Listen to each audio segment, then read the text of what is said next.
When it comes to speeding up the load time of your WordPress site, one of the ways you can do this is by using what's called gzip. Now what this does is it squeezes all of the files of your site down to a much smaller size and sends that zipped up file to your visitor's browser, and then your visitor's browser then uncompresses it, shakes it out, fluffs it up, and displays your site to your visitor. Now in this video, I'm going to show you how all this stuff works by doing a test to see if my site is properly compressed. Spoiler alert, it's not.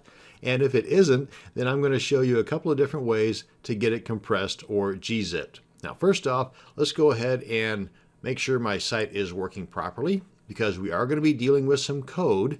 And as such, I want to first off say that you need to do a full backup. Let's err on the side of safety. Do a full backup of both your files and your database, just to be on the safe side. And then come on over to www.giftofspeed.com/gzip-test. That'll bring you to this page here. And all we have to do is put in the URL of our website here.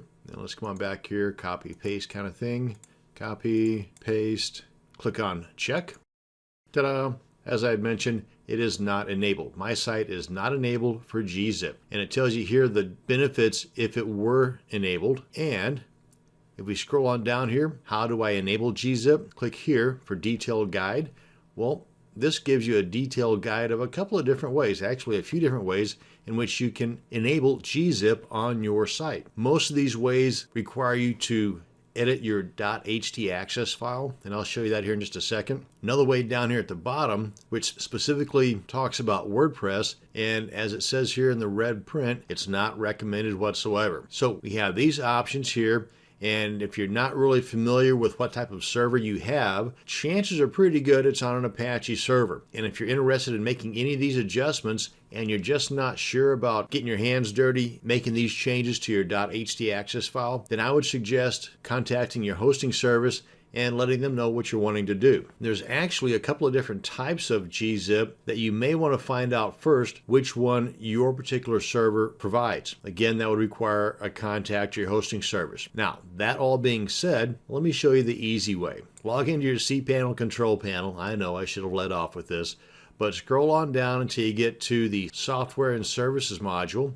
And right here where it says Optimize Website, go ahead and click on that. Now, most cPanel control panels will have this option.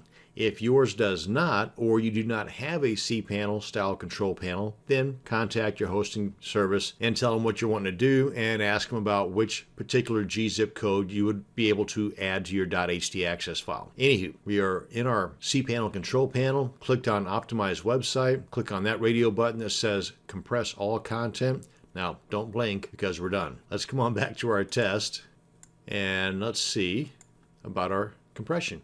It's enabled, all by simply going to our cPanel control panel and then going down and clicking on Optimize Website. That's how easy it is to enable gzip and serve up a much faster loading website to your visitors than if gzip was not enabled. And that's going to finish off this video on using gzip to make your WordPress site load much faster in your visitor's browser. Thanks for watching, and you have a great day.